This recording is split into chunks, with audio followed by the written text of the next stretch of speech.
제가 결혼을 해서 얼마 안 지나서 장인어른께서 옥상으로 저를 초대하셔서 맛있는 삼겹살을 이렇게 구워주시면서 자네 내가 하나만 뭐 물어봐도 되겠나 이렇게 물으셨습니다. 그래서 네 말씀하십시오 했더니 자네는 설교를 얼마나 하나 이렇게 물으시더라고요. 그래서 갑작스러운 질문에 당혹스러워서 네 하고 반문했습니다. 예배 시간에 그 설교를 하게 되면 설교를 몇 분이나 하느냐 말일세 이렇게 물으시더라고요. 그래서 제가 즉흥적으로 나오는 대답은 글쎄요, 그 은혜 주시는 대로 이렇게 합니다. 뭐 이렇게 대답을 했더니 제 말이 끝나자마자 이렇게 말씀하시더라고요. 그러면 안 되고 나는 다른 건 다 모르겠고 20분에서 30분을 절대로 무슨 일이 있어도 30분을 넘기지 말게나 이렇게 충고하셨습니다. 나는 아무리 석박사고 부흥사고 뭐고 설교를 길게 하면 딱 질색이네.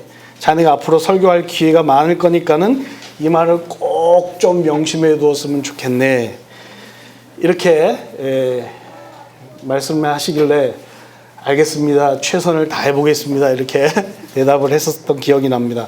가끔 이렇게 설교할 기회가 생겨서 설교를 할 때 되면 그때 그 이야기가 생각이 납니다. 오늘도 이렇게 최선을 다해 보겠습니다만은 어쨌든 저는 은혜 주시는 대로 하겠고 거기에 순종하겠다는 생각을 가지고 있습니다. 제가 그 캐나다에 온 지 이제 내일이면은 딱 이제 3개월이 됩니다. 저희 집사람이랑 저랑 느끼는 것은 한 3년이 된 것 같다라는 생각을 하고 있는데요. 저는 주께서 맡기시는 한 영혼에 대한 한 영혼에 집중하는 사역을 좀 제대로 하고 싶은 열망을 가지고 한국에 별로 있는 것도 없지만 모든 것을 정리를 하고 캐나다에서 이제 생을 마감해야겠다라는 생각을 가지고 이곳에 왔습니다. 그러나 한국에는 폐암으로 투병하시는 장인어른이 계셨고 췌장이 안 좋아서 고생하시는 제 어머니가 계셨고 이제 대학생이 돼서 홀로서기를 시작할 수밖에 없는 제 아들을 뒤로 하고 온다는 것이 마음에 굉장히 걸림이 되었습니다. 저 혼자 온 것이 아니라 또 아무 능력이 없는 저를 의지하는 제 아내와 딸을 데리고 왔기에 주변의 모든 사람들에게는 내색하지는 않았지만 나름 걱정과 두려운 마음이 가득했었습니다. VGC에서 이제 잠시 기거하는 동안 그 어느 날 아침이었습니다. 제가 조금 일찍 일어나서 주변을 이렇게 돌아보면 산책을 하는데 고등학교 3학년 때 제자 훈련하면서 암송했던 말씀이 떠올랐습니다. 그것이 이사야 26장 3절 말씀이었습니다. 이렇게 이슬 맺힌 그 바닥을 밟으면서 걸을 때 주님이 저에게 주께서 심지가 견고한 자는 평강에서 평강으로, 그때 말씀은 평강에서 평강으로 인도 지키시리니 이는 그가 주를 신뢰합니다. 이런 말씀이 제 마음속에 이렇게 떠올랐습니다. 이 말씀이 떠오르자마자 제가 궁금함이 생겼습니다. 주님, 저는 심지가 견고한 사람이 못 됩니다. 그러면 저를 지키시지 않으시겠습니까? 이런 이제 궁금함이 떠올라서 집으로 들어가서 설마 주님이 그러시는 분은 아니시겠지라는 생각을 가지고 26장 전체를 이렇게 한번 다 읽어보면서 말씀을 봐야겠다는 생각이 들었습니다. 오늘 제가 여러분과 나누고 싶었던 것은 그때 하나님이 저에게 주신 은혜를 여러분과 함께 나누고 싶습니다.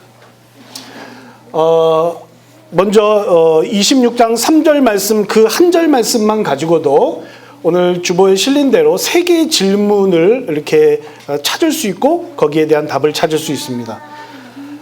지키시는 하나님이 첫 번째 질문은 어떻게 지키시는가?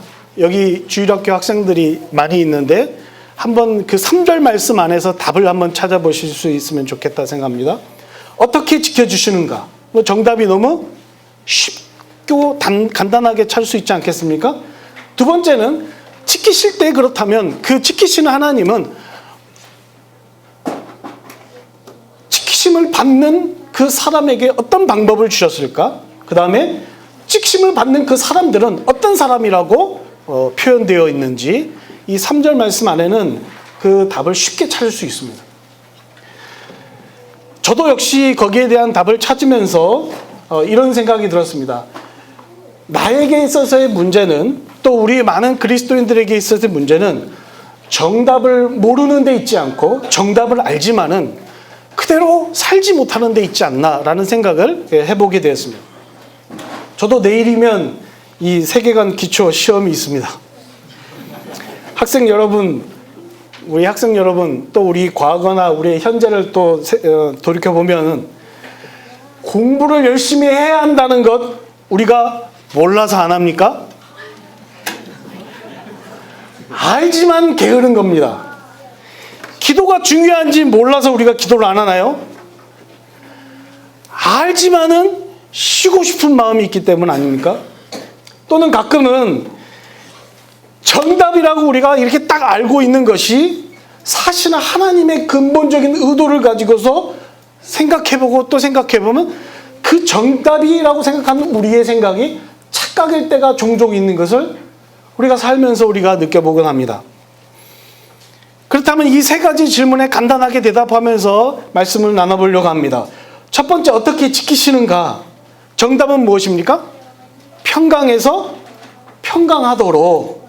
영어 성경은 이걸 perfect peace 이렇게 기록되어 있더라고요. 완벽한 평강으로, 완전한 평강으로. 여기에 평강이라는 단어는 무엇을 말할까요? 학수고대하던 현실적인 문제의 해결, 새롭게 시작한 사업의 번창, 원하고 바라던 학교의 진학, 교회만 다니면 순풍의 돛을 닿는 그런 인생의 평탄대로가 평강일까요? 저는 나름대로 오랫동안 사역의 현장에 있으면서 예수를 믿어서 하는 것마다 잘 되는 사람을 많이 보기보다는 예수를 믿었는데 하는 것마다 잘 안 되는 사람이 훨씬 더 많이 많았던 것 같습니다. 여러분은 어떠신지 모르겠습니다. 성경의 인물들만 봐도 그런 것 같다 생각합니다. 순풍에 돛을 달고 간 인생, 여러분 머릿속에 누가 스쳐 지나갑니까? 아브라함, 그가 그렇게 순탄한 인생을 살았습니까? 야곱이 그렇게 순탄한 인생을 살았나요? 그의 마지막 고백이 130년의 험악한 세월을 살았다고 고백하고, 요셉이란 이 대단한 총리 자리에 오른 사람, 그 사람이 그 자리에 오르기까지 순탄한 인생이었나요? 요즘 창세기를 이렇게 쭉 이렇게 이 주일날 묵상하면서 이 에녹이라는 사람은 좀 순탄한 인생을 살지 않았을까? 이런 생각을 또 해보게 되지만은 결국에는 우리가 여러 가지의 상황들 속에서 이 평강이란 단어는 내 현실적인 문제에 대한 해결로 우리가 성경은 말하고 있지 않다라는 겁니다. 그런데 우리는 이런 말씀들을 대하면 내 문제에 대한 현재의 문제를 바로 해결해 주기 위한 확신으로 말씀을 끌어당기고 싶은 욕이 많이 찾아온다는 것입니다. 구약의 이 평강이라는 단어는 샬롬이라는 여러분이 잘 아는 단어로 사용되고 있습니다. 그리고 신약 성경에는 이와 같은 의미로 사용되는 단어가 에이레네라는 단어입니다. 이 평안이라는 단어죠. 요한복음 14장 27절에서 주님이 이렇게 말씀하십니다. 평안을 너희에게 끼치노니 곧 나의 평안을 너희에게 주노라. 내가 너희에게 주는 것은 세상이 주는 것 같지 아니하니라. 너희는 마음에 근심도 말고 두려워하지도 말라. 또 한 구절을 제가 들어볼까요? 로마서 14장 17절 말씀입니다. 하나님의 나라는 먹는 것이나 마시는 것이 아니요 오직 성령 안에 있는 의와 이 평강과 희락이니라. 이런 말씀들을 가지고서 생각해보면 이 평강이라는 단어의 이 두 가지 정도의 의미를 생각할 수 있습니다. 첫 번째는 뭡니까? 평강은 현실적인 문제의 해결 상태가 절대 아니고 세속적인 편안함과 물질의 풍요를 말하는 것도 절대 아니고 그 현재 문제 해결의 여부와 관계없이 그것을 뛰어넘는 상태를 말하는 것이다. 또 하나는 이 평강은 주님께서 주시고 성령 안에서 발견될 수 있는 것이다. 세상에서 얻는 평강은 어떻습니까? 편안함은 안개와 같은 우리의 인생 속에서 보니까는 그것은 잠시 일시적이고 제한적입니다. 그러나 굉장히 우리에게 영원히 뭔가 주어질 것 같이 생각이 됩니다. 그러나 예수님께서 주시는 평안은 성령 안에서 발견되는 이 샬롬이라는 상태는 현실적인 문제의 해결은 덮어두었을지 모르지만 우리 안에서 성령이 내 마음을 지키심으로 말미암아 지속적이고 또 영원한 상태로의 평강 상태로 우리를 이끌고 간다고 볼 수 있겠습니다. 저는 지난주 주보에 스티브 잡스가 이 마지막 해놓은 그 말들을 쭉 읽어보면서 참 많은 생각들을 했습니다. 그 사람 하면 최고의 모든 것을 다 가진 사람 아니겠습니까? 그런데 제가 그것을 딱 읽고 난 다음에 오늘 말씀이 생각나면서 그 사람은 평강이 마음 안에 있었을까? 많은 것을 가졌지만 평강이 있었을까라는 생각이 들더라고요. 그러면서 제가 한 주 동안 제가 청소의 일을 하는데 일을 하면서 저를 고용한 그 사장님을 바라보게 되었습니다. 그 사장님은 이제 내일 모레면 이제 환갑이신데, 나이가 환갑이신데 정신없이 일을 하시더라고요. 근데 제가 그분을 볼 때마다 늘 마음에 바쁨이 있고 불안함이 있는 것을 발견하게 되고, 그래서 제가 우리 주보를 갖다가 그분에게 전달해 주었습니다. 다른 거는 안 보시겠으니까 이 스티브 잡스라는 사람 아시니까 이 사람이 마지막 했던 말들을 한번 읽어보시라고. 그리고 제가 그 다음날 만나서 읽어보셨냐고 했더니 읽어봤다고. 근데 그분 여전히 불안해하시고 내가 받은 어카운트가 잘 이루어질 수 있을까? 내 구역이 잘 진행될 수 있을까에 대한 초조함 속에서 쫓기는 삶을 사시는 것을 보았습니다. 여러분 마음속에 있는 평강은 어떻습니까? 여러분이 받기를 원하는 평강은 어떤 상태입니까? 그런데 오늘 이 이사야 26장 3절 말씀, 이 평강이라는 단어를 수식한 한 단어가 있는데 그게 뭡니까? 완벽한이라는 단어입니다. 온전한이라는 우리말로 번역하면 그런 단어가 담겨져 있습니다. 저는 이 퍼펙트라는 단어를 생각하면서 떠올랐던 것은 여러분이 너무나도 잘 알고 우리 기독교 세계관에서 아주 중요한 구절 말씀, 창세기 1장 26절에서 31절 말씀이 떠올랐습니다. 찾기 힘드시겠지만 또 다 아시고 외우시는 분도 계시겠지만 시간에 같이 한번 읽어보시겠습니다. 창세기 1장 26절에서 31절.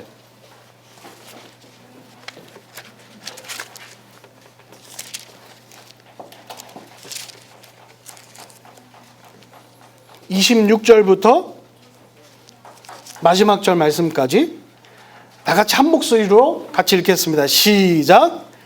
하나님이 가라사대 우리의 형상을 따라 우리의 모양대로 우리가 사람을 만들고 그리고 바다의 고기와 공중의 새와 육과 온 땅과 땅에 기는 모든 것을 다스리게 하라.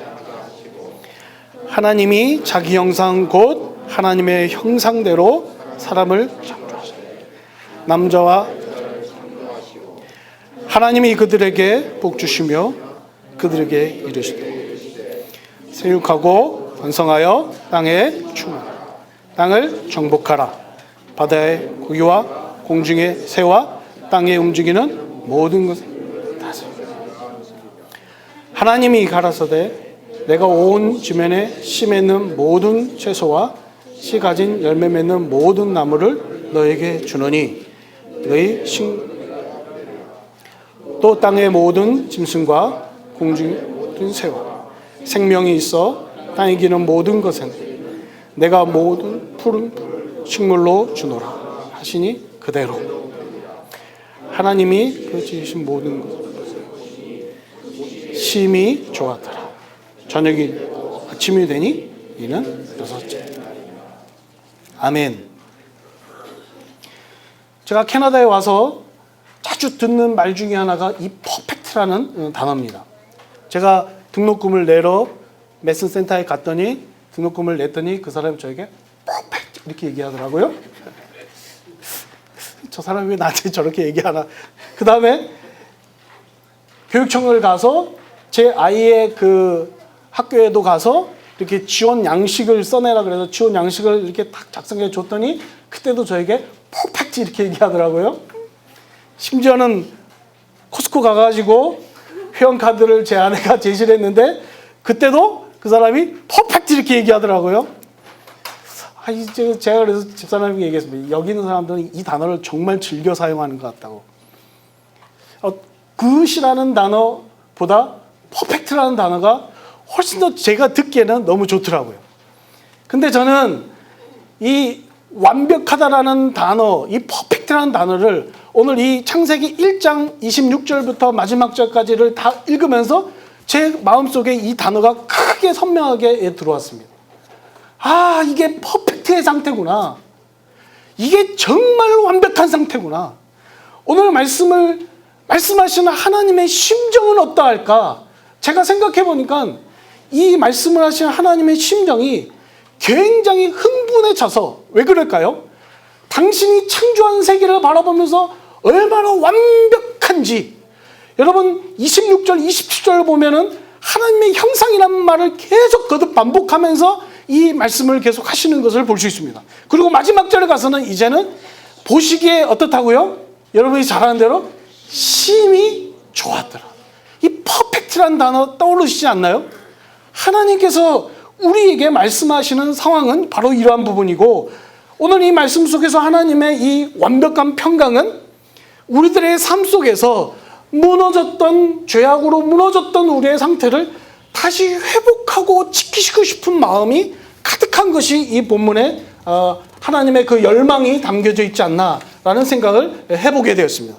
그러면서 26장 전체를 바라보는데 제가 집에 들어와서 26장의 타이틀을 보니까는 이렇게 돼 있더라고요. 회복의 노래. 또 다른 성경을 보니까 승리의 노래 이렇게 돼 있더라고요. 바벨론 포로의 회복에 대한 감사의 노래고 찬양의 노래고 그러나 이것을 궁극적으로 해석해보고 또 적용해보면 그 의미는 뭡니까? 이 하나님의 회복은 한 나라의 이스라엘 나라의 회복을 그 저 너머에 하나님의 이 창조의 명령에 대한 완벽한 이름, 하나님의 형상에 대한 회복, 하나님의 백성들의 회복, 에덴 동산의 다시 회복, 우리의 영혼의 하나님의 온전한 상태로 돌아가는 그 상태를 말하는 것이라고 생각이 되었습니다. 저는 성경 안에 이 샬롬이라는 뜻이 담겨있는 그 의미가 하나님과 자기 백성 간의 관계의 설정의 언어라는 것을 제가 보고 샬롬이란 단어가 그런 단어구나라는 생각을 해보게 됐습니다. 그러면서 이 부분이 이 회복이라는 완벽한 평강 안에 있는 회복이라는 단어는 절대로 물질적인 차원에 머무를 수 없고 그것을 뛰어넘어서 하나님과 나와의 인격적인 관계의 회복을 말씀하는 평강이다라는 것이었죠. 제가 왜 캐나다 와서 불안했을까요? 제가 무엇을 놓쳐서 했을까요? 그분과 나와의 관계 속에서의 그 긴밀함보다는 제가 무엇을 찾았을까요? 저를 도와줄 수 있는 사람이 있지는 않을까? 제가 오자마자 저를 도와줄 수 있는 사람들이 많이 눈에 들어오더라고요. 그러면서 제가 놓쳤던 것이 하나님과의 나와의 관계성에 대한 이 회복, 완전한 평강이라는 이 퍼펙트가 제 안에서 상실되었던 것이죠. 그러면서 본문을 계속 이렇게 읽어보는 가운데 저한테 또 궁금함이 생겼습니다. 이 본문의 상황에서 이스라엘 백성들을 보니까는 아직 이 포로기의 상태에 머물러 있었습니다. 회복이 된 상태가 아니었어요. 현실적으로 아직 회복이 안 된 상태지만 회복을 바라보면서 노래를 부르고 있다는 것이었습니다. 저는 어떻게 이럴 수 있을까라는 생각이 들었습니다. 출애굽 시대를 보고 사사 시대를 우리가 잘 알고 있지 않습니까? 맨날 불평불만하고 틈만 나면 우상을 만들고 자기 소견대로 행하기를 좋아하는 민족인데 이런 민족들에게 있어서 어떻게 이런 회복의 노래가 나올 수 있을까? 이 민족의 현재 상태는 온전한 평강의 정반대는 뭡니까? 온전한 불안, 두려움. 이 포로 상태에서 이 갑갑한 현실 속에 답답한 마음이 전부일 것인데, 그들의 현실은 그런데 어떻게 이런 회복의 노래를 부르게 만드는 원동력은 무엇일까? 라는 부분에 궁금함이 떠올랐습니다. 그럼 제가 두 번째에 대한 해답을 찾습니다. 하나님이 우리를 지키시는 그 방법은 무엇일까? 그것이 26장 3절에 이는 그가 주를 신뢰함이니다 라는 단어에서 저는 발견하게 되었습니다. 주를 신뢰한다는 것, 믿는다는 거죠. 이 믿음이라는 것이 무엇이길래 이 그들로 하여금 완전한 불안에서 완전한 평강의 회복을 노래할 수 있었을까? 그렇게 만들었던 그 믿음의 그 정체는 무엇일까? 그러면서 본문을 쭉 보는데 이 26장 안에는 크게 두 부류의 사람들이 발견되는 것을 보았습니다. 첫 번째 부류는요, 악인이고 대적자이고 불신자들이 그런 행동들이 또 그런 행동에 대한 심판이 언급되어 있었습니다.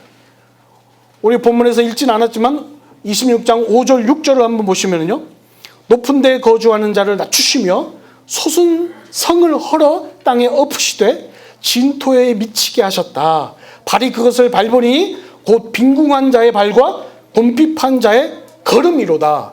그리고 조금 내려가서 10절 11절을 보시면 악인은 은총을 입을지라도 의를 배우지 아니하며 정직한 자의 땅에서 불의를 행하고 여호와의 위엄을 돌아보지 아니하는도다. 여호와여 주의 손이 높이 들릴지라도 그들이 보지 아니하오나 백성을 위하시는 주의 열성을 보면 부끄러워할 것이라. 불의 대적들을 사르리이다. 행한 대로 심판하고 보응하는 악인과 대적자들을, 이 불신자들에 대한 삶이 나타나 있습니다. 또 한 부류는요, 은혜를 입은 자들, 소위 의인이라고 말하는 믿는 자들의 삶이 나타납니다. 7절 9절에서 보면요, 의인의 길은 정직함이요 정직한 주께서 의인의 첩경을 평탄하게 하시는도다. 여호와여 주께서 심판하시는 길에서 우리가 주를 기다려 싸우니 주의 이름을 위하여 또 주를 기억하려고 우리의 영혼이 사모하나이다. 밤에 내 영혼이 주를 사모하였은즉 내 중심이 주를 간절히 구하오리니 이는 주께서 땅에서 심판하시는 때에 세계 거민이 의를 배움이다. 12절은요, 여호와여 주께서 우리를 위하여 평강을 베푸시려니 주께서 우리의 모든 일도 우리를 위하여 이루심이니이다. 저는 이렇게 두 극명하게 대조되는 두 부류를 나누는 그 기준은 무엇이었을까? 행한 대로 보응을 받는 것, 또 한 것도 별로 없는데 엄청난 긍휼을 입은 이 얻은 사람들과의 차이의 그 원인은 무엇일까? 이것이 그가 주를 신뢰함이니였다라는 이 믿음이라는 것이었다는 것이죠. 말씀의 어법을 보면은 이 믿음이 마치 회복을 얻는 조건처럼 보여줄 수 있습니다. 그러나 이 믿음은 자기 선택의 방법의 조건으로 주어진 것이 절대 아닙니다. 내가 믿음이라는 동전을 넣었으니까 회복이라는 결과물로 딱 떨어주는 그러한 방식이 아니라는 거죠. 하나님께서 여기에 믿음이라는 것은 우리에게 은혜를 베푸시는 방법으로 주어졌다는 것이죠. 교회에서 가장 중요하고 가장 많이 말해지는 단어 중에 하나가 이 믿음이라는 단어 아닐까요? 그러나 가장 오해되고 진정성이 사라지고 자기의 의의 표현으로 전락해버린 단어가 또한 이 믿음이라는 단어가 아닐까요? 여러분의 옆에 사람에게 믿음이라는 걸 설명한다면 어떤 부분으로 어떻게 설명할 수 있겠습니까? 우리가 잘 아는 대로 믿음이라는 것은 들어야지 출발할 수 있습니다. 이것은 믿음이라는 것은 알게 되는 것이겠죠. 믿음은 여기서 안다라는 것은 단순히 귀로서 머리로서 안다는 것 아니라는 거 우리가 잘 알지 않습니까? 욥기 42장을 보면은 참 잊혀지지 않는 클라이맥스의 그 욥의 고백이 있지 않습니까?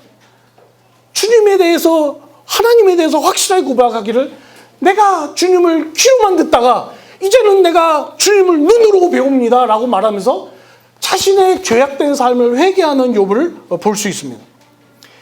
그러니까 믿음이라는 건 뭘까요? 전인격적으로 하나님과 예수님을 경험한다는 것입니다. 이것은 내 안에서 발동된 것이 아닌 전적인 베푸시는 은혜를 통해서 내가 듣지만은, 내가 배우지만은 하나님이 베푸시는 은혜를 통해서 예수 그리스도를 전인격적으로 경험하는 것, 이것이 믿음이 아닐까 생각합니다. 제가 목회를 하는 동안에 한 청년이 제게 조용히 찾아와서 고민 한 가지를 털어놓았습니다. 목사님, 저는 신앙의 회의를 느끼고 있습니다. 그게 뭔데요? 교회 안에는 너무나 너무 많이 아는 사람들이 있습니다. 그리고 그분들은 실제로 말도 많이 합니다. 그러나 정작 그 사람이 아는 대로, 말하는 대로 그 당신들은 절대로 살지 않습니다. 마음이 안타까움이 들더라고요. 그런데 이 청년의 고민은 여기에 있었습니다. 그런데 어느 날 가만히 제가 제 모습을 바라보니 제가 그렇게 되어가고 있다는 것을 발견하게 되었습니다. 어찌하면 좋을까요? 교회를 30년 다녀도, 저처럼 목사가 되어도, 선교사가 되어도 예수를 전인격적으로 경험하지 못했다면 믿음의 문제를 진단해 봐야 되지 않을까요? 그렇다면 여러분, 예수를 인격적으로, 전인격적으로 경험한다는 건 무엇을 말할까요?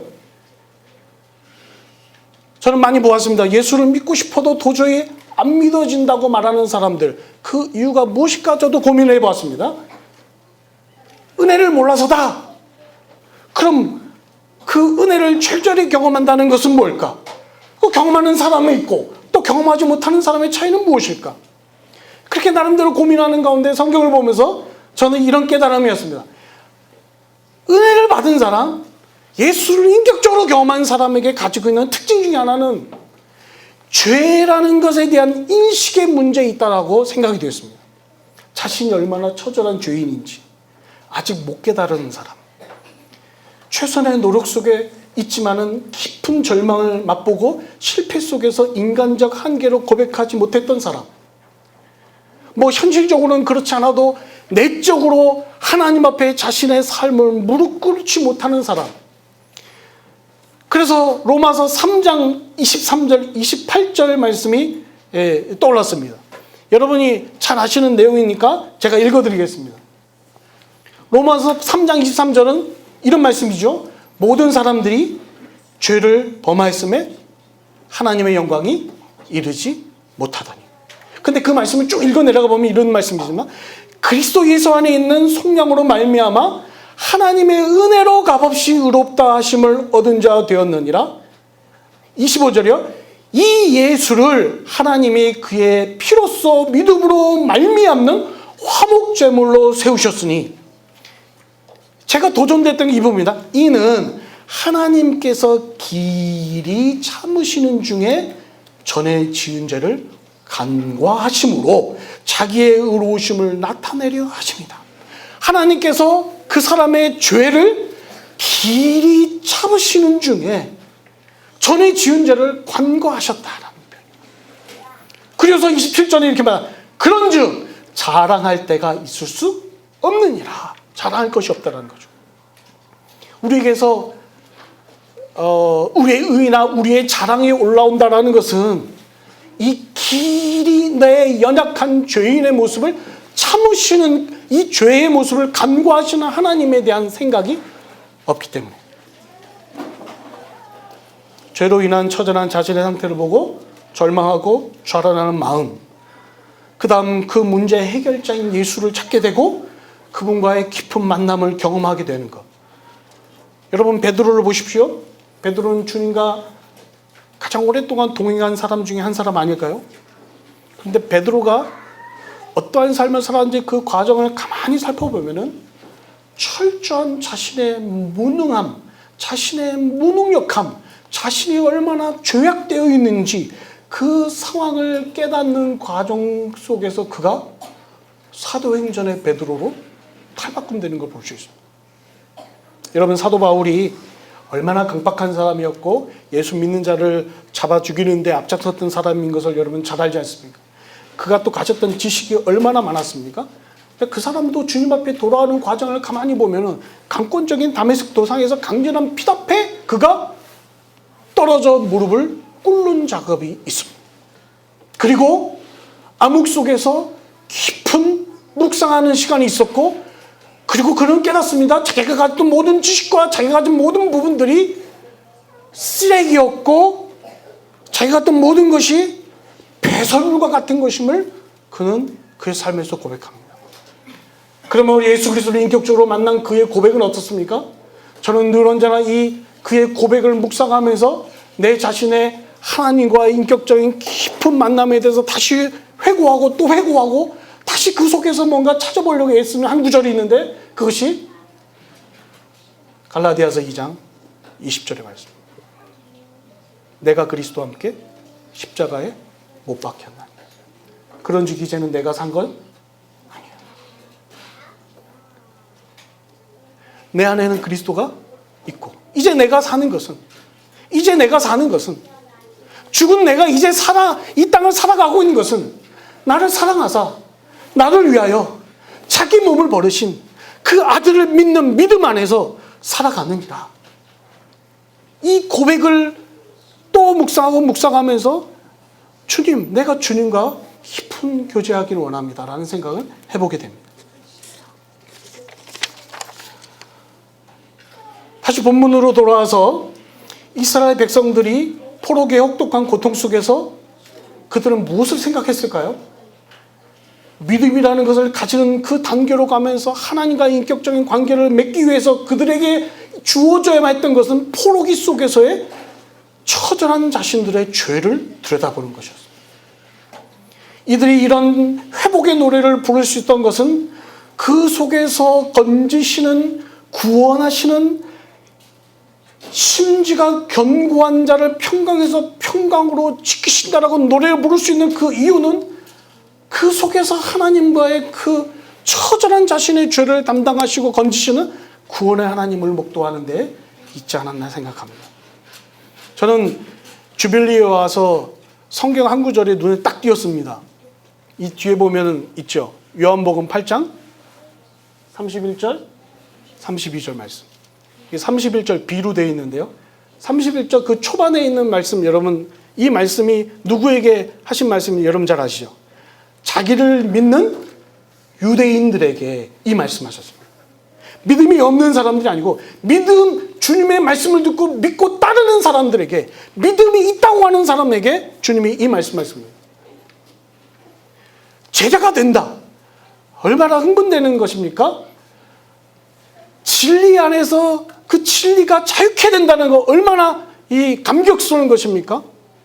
이 주빌리 공동체 안에서 이 말씀이 이루어지길 간절히 바랍니다. 왜 아멘 안 하세요? 그런데 전제 조건이 있습니다. 무엇이 앞에 있죠? 너희가 내 말에 거하면. 너희가 내 말에 거하면. 이 거한다는 말은 무엇을 말할까요? 이 거한다는 말이 무지하게 많이 들어있는 성경이 있습니다. 그것은 요한복음 15장에 나타나 있는 이 포도나무의 비유 속에 보면 여러분 거한다는 단어가 너무 많이 등장하고 있습니다. 뭐 비유를 설명하지 않아도 여러분 잘 아시잖아요. 이 비유의 핵심이 뭡니까? 내가 주님 안에 온전히 접붙임 바 된 상태. 내가 주님 안에 거한다는 것, 주님하고 나하고 온전한 연합을 이루는 상태. 그것이 거한다는 것인데, 저는 이 거한다는 이 말씀이 바로 이 완벽한 평강으로 가는 믿음의 상태를 보여주는 한 부분이라고 저는 믿습니다. 우리의 믿음은 주님하고 온전한 연합 속에서 그분이 주시는 평강으로 새로 하신다는 것이겠죠. 이제 세 번째 질문의 답입니다. 지킴을 받는 사람들은 어떤 사람들로 묘사되어 있습니까? 심지가 견고한 자. 영어로 성경을 보니까 mind is steadfast 이렇게 되어 있더라고요. 마음이 변화가 없는 사람, 마음이 꾸준한 사람, 믿음의 뿌리가 든든한 사람, 끝까지 견디는 사람. 심지가 견고한 자, 이 마음의 상태를 강조한 이 부분의 말씀이죠. 여러분 성경에서 마음의 상태를 깊이 강조한 부분이 있습니다. 그것이 마태복음 5장의 산상수훈입니다. 마태복음 5장을 보면은 처음 어떻게 시작합니까? 심령이 가난한 자는 복이 있나니. 시작합니다. 처음부터 마음의 상태를 말합니다. 그리고서 마음과 직접적으로 연관되는 또 하나의 복이 있는 사람의 강조가 마음이 청결한 자는 복이 있나니 그들이 하나님을 볼 것이라고 말씀합니다. 그런데 그 안에 있는 그 8가지의 복이 있는 그 사람들의 모습을 가만히 보면은 전부 마음과 관련되어져 있는 것을 보게 됩니다. 애통하는 자, 무엇으로 애통합니까? 온유한 자, 어떤 상태입니까? 마음이요. 의에 줄인 자는 마음이 어떤 상황입니까? 저는 이 산상수훈에 나타나는 이 마태복음 5장에 있는 모든 이 복이 있는 사람이라고 묘사되어 있는 상태가 마음의 상태를 표현하고 있는 상황이라고 생각되어 있습니다. 다시 말해서 심지가 견고한 자는 산상수훈의 마음을 가지고 있는 거예요. 믿음의 마음의 상태라는 것은 바로 이 부분이겠죠. 그런데 이 산상수훈 마태복음 5장에 있는 내용은 심령이 가난한 자, 어떤 자입니까? 철저하게 자기 자신이 자격이 없다라고 분명히 고백하고 아는 사람. 하나님의 방법만이 유일한 길이라는 것을 아는 사람이 가질 수 있는 마음이 심령이 가난한 자의 마음입니다. 마음이 청결한 자. 역시 코람데오 하나님 앞에 자기를 직면하는 세운 자만이 자신의 죄악을 보고 자신의 삶을 고민하게 되는 거죠. 이런 사람들의 삶은 인생을 변함없이 초조일관하면서 머리를 숙이면서 살아가는 사람인 거죠. 저는 이런 사람이 심지어 견고한 사람이라고 생각이 됩니다. 나는 전적으로 무능하지만, 여전히 매일 실패하지만, 그렇게 삶을 살아가지만 하나님의 은혜가 아니면 회복이 안 되는 존재라고 고백하며 하나님과의 전인격적인 연합을 오늘도 사모하면서 그분처럼 살겠다라는 간절한 의지를 가지며 죄와 투쟁하며 사는 인생, 이런 삶으로 마음을 굳건히 한 사람, 이 심지가 견고한 자 하면서 생각나는 에피소드 하나 이야기가 있죠. 제가 생각하기에 여러분 청개구리 얘기 아시죠? 우리 주일학교에서 청개구리 얘기 아시죠? 이 청개구리가 엄마의 마지막 유언에도 불구하고 거꾸로 실천해서 죽은 엄마를 시냇가에서 흘려보내고 삶을 슬피 울면서 사는 인생 아니겠습니까? 저는 이 이야기를 생각하면 이런 생각이 들었습니다.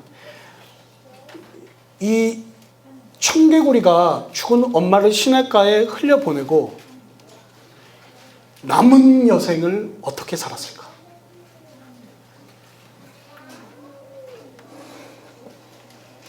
슬피 울었다고 했는데 여전히 청개구리 같은 인생을 살았을까? 아니면 완전히 달라진 인생을 살았을까? 이런 생각이 들더라고요. 생각하면서 이렇게 답을 내렸으면 청개구리 마음에 달려있겠다. 엄마의 죽음을 얼마나 마음에 깊이 단단히 생각했느냐에 달려있겠다. 자기가 어떤 놈인지 평생 마음으로 생각하고 기억한다면 아마 남은 여생은 죽은 어미의 말들을 조목조목 기억하면서 평생 머리 숙이면서 인생을 살지 않았을까요? 심지가 견고한 자는 그런 사람이라 생각합니다. 저는 제가 청개구리라고 생각해요. 그러나 제 마음의 상태가 주님의 은혜로 말미암아서 작은 예수로 순교자의 길을 가는 그 은혜를 덧입은 사람으로서 제 마음이 온전한 평강으로 가기를 간절히 바라는 마음이 생겼습니다. 캐나다에 와서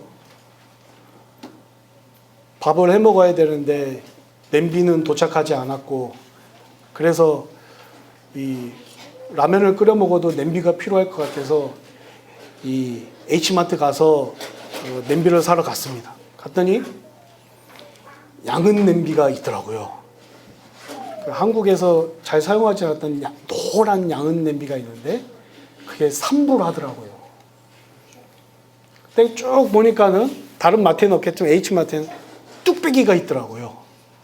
뚝배기는 25불 하더라고요. 제가 뭘 샀겠습니까? 양은 냄비를 샀습니다. 근데 양은 냄비 하면 그냥 빨리 데워지고 빨리 식고 이런 정도는 알았는데 여기 와서 새로운 사실을 보게 되었습니다.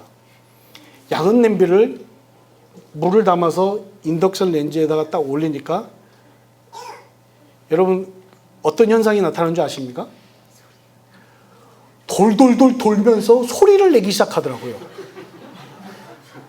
그 상황을 보고 전 깜짝 놀랐습니다. 그 열을 이렇게 바로 받으니까, 열을 뜨겁게 바로 받으니까 이렇게 통통통 튀면서 이렇게 소리를 내요. 제가 그것을 보면서 제가 이런 생각이 나요. 야, 이 심지가 견고하지 못한 사람은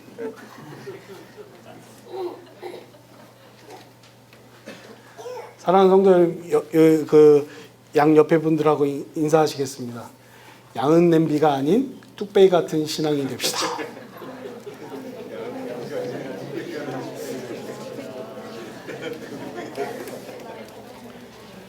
제 기억으로는 뚝배기는 이런 특징이 있더라고요.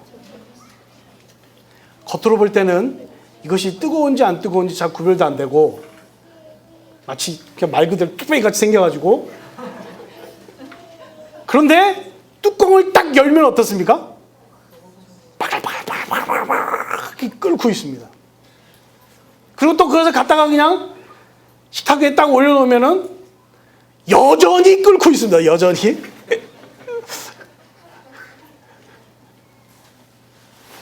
이번 주 세계관 기초 시험을 준비하면서 많은 생각을 했습니다. 삶의 전 영역에서 모든 영역에서 어떻게 그리스도인으로 실천하는 삶을 살 수 있을까? 교회에서만 막 소리내고 바글바글 하다가 세상에 나가서는 열기가 하나도 없는 그런 양은 냄비가 아니고, 교회에서 하나님의 말씀으로 뜨겁게 달궈지면 소리 없이 세상 앞에 나가서 뚜껑을 열면 여전히 뜨거운 복음의 열기를 발산하는, 오늘 말씀에서 심지가 견고한 사람으로 살아가는 저와 여러분이 되기를 간절히 바랍니다. 성경에 두 구절의 말씀을 하고 30분이 넘은 것 같은데 제가 말씀을 마치려고 합니다. 이 말씀은 실제 적용하시길 바라는 마음에서 말씀을 드립니다. 골로새서 3장 15절의 말씀인데요. 그리스도의 평강이 너희 마음을 주장하게 하라. 너희는 평강을 위하여 한 몸으로 부르심을 받았나니 너희는 또한 감사하는 자가 되라. 한번 따라해 보실까요? 평강이 너희 마음을 주장하게 해라. 이 말씀대로 저와 여러분의 심지가, 마음이 겸손히 하나님의 은혜를 구하면서 주장하며 나아갈 수 있기를 간절히 바랍니다. 또 한 가지 구절이 떠올랐습니다. 실천적인 적용에서 빌립보서 4장 6, 7절 말씀, 보통 기도라는 제목으로 알고 있죠. 아무것도 염려하지 말고 오직 모든 일에 기도와 간구로 너희 구할 것을 어떻게 해요? 감사함으로 아뢰라. 그렇게 보니까 감사함으로 아뢰라, 감사하는 자가 되라. 이 심지가 견고한 자가 평강으로 마음이 주장될 때 나타나는 특징이 뭐냐? 감사가 아닌가 싶습니다. 감사하는 사람이 아무것도 염려하지 않고 모든 일 기도와 감사함으로 아뢰면 약속의 말씀이 어때요? 하나님의 평강이, 모든 지각에 뛰어난 하나님의 평강이 너희 무엇과 무엇이요? 마음과 생각을 지키시리라. 이것을 경험하는 저와 여러분의 삶이 되길 간절히 바랍니다. 하나님은 우리의 모습이 부족하고 연약하고 쓸모없을지라도 붙잡아서 일으켜서 구원하시고 우리에게 은혜를 베푸시며 믿음을 선물로 주셔서 오늘도 완벽한 평강으로 우리를 인도하시려고 간절한 기대함으로 지키시는 줄 믿습니다.